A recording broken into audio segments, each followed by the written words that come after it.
আবারও শুরু হলো মইনুল হক চৌধুরী মেমোরিয়াল ক্লাব আয়োজিত ফুটবল প্রতিযোগিতা। গত বেশ কয়েক বছর থেকে ধারাবাহিক মইনুল হক চৌধুরী এত অঞ্চলের মানুষকে মনোরঞ্জন দিতে প্রতি বছর ফুটবল খেলার আয়োজন করে থাকে। তো 2019 ইংরেজিতে লাস্ট এই মাঠে ফুটবল অনুষ্ঠিত হয়। তার 19 ইংরেজিতে ঠিক এ মাঠে তারা পুরস্কার রেখেছিল মোটরসাইকেল। বলছিলাম এবারে মইনুল হক চৌধুরী মেমোরিয়াল ক্লাবের যেটা আয়োজন, সেই আয়োজনে লিগ কাম নকআউট ভিত্তিতে খেলা হচ্ছে। এখানে মোট 12টি দল অংশগ্রহণ করেছে। 12টি দলের মধ্যে প্রথমে একটি দল 2টি করে ম্যাচ খেলবে, তার পরবর্তীতে চলে যাবে নকআউট ভিত্তিতে। তো লিগ কাম নকআউট ভিত্তিতে এখানে আমরা বলছিলাম যে আজ খেলা হচ্ছে রাজঘাট এবং ছান্নিঘাটের ফুটবল ক্লাবের মধ্যে। আজকের যে খেলা সেটা অনুষ্ঠিত হচ্ছে। এখানে সাদা পোশাকে রয়েছে ছান্নিঘাট এবং ইয়েলো পোশাকে আছে রাজঘাট।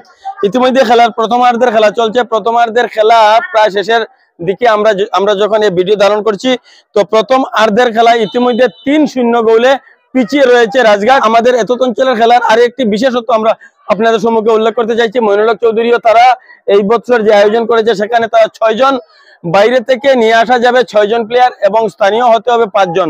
তো 6 আর 5 11-র মধ্যে যে খেলা হচ্ছে, এখানে 5 জন প্লেয়ার আছেন এই স্থানীয় যে ক্লাব বা যারা এখানে এন্ট্রি করেছে সেই ক্লাবের হয়ে খেলছেন 5 জন এবং বাইরে থেকে আসা প্লেয়ার খেলছেন 6 জন।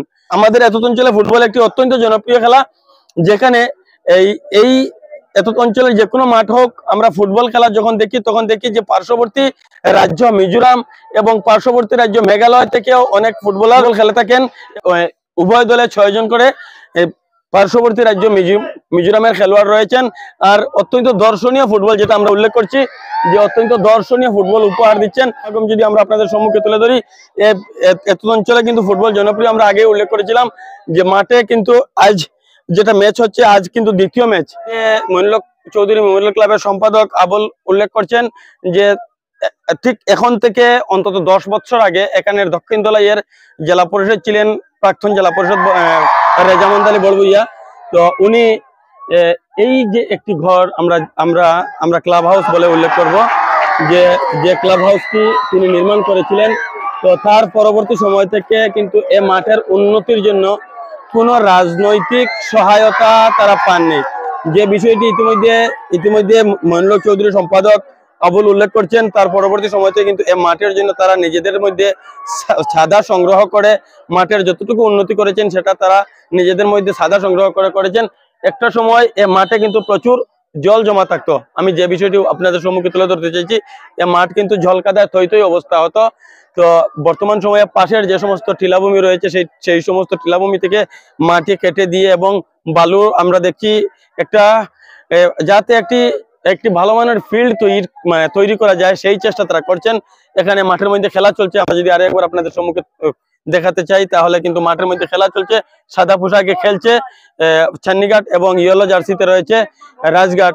ইতিমধ্যে খেলার প্রথমার্ধের খেলা সমাপ্তির পথে। প্রথমার্ধের খেলার সমাপ্তিতে রাজঘাট 4-0 গোলে পিছিয়ে রয়েছে। প্রথমার্ধে 4-0 গোলে এগিয়ে যায় ছান্নিঘাট। খেলার দ্বিতীয়ার্ধের খেলা শুরু থেকে কিন্তু আমরা দেখতে পাই যে অত্যন্ত আগ্রাসী ফুটবল খেলতে শুরু করে রাজঘাট। সেই আগ্রাসনে কিন্তু তারা পরপর 2টি গোল দেয়। তার বিপরীতেও কিন্তু একটা সময় তাদেরকে আরো 2টি গোল হজম করতে হয়েছে।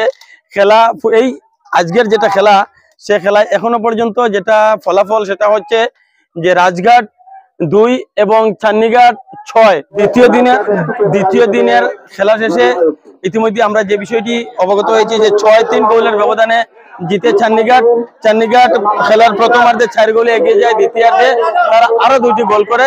সেই গোল শোধ করতে কিন্তু দ্বিতীয়ার্ধে আমরা দেখি গোলের ফুলঝুরি ছুটে দ্বিতীয়ার্ধে কিন্তু রাজঘাট 3টি গোল করে। তো খেলার শেষ যেটা ফলাফল হচ্ছে সেটা রাজঘাট 3 এবং ছান্নিঘাট 6। তো আগামীকাল কোনো খেলা নেই। রোববার মুখোমুখি হবে লোকনাথপুর এবং আরজানপুর।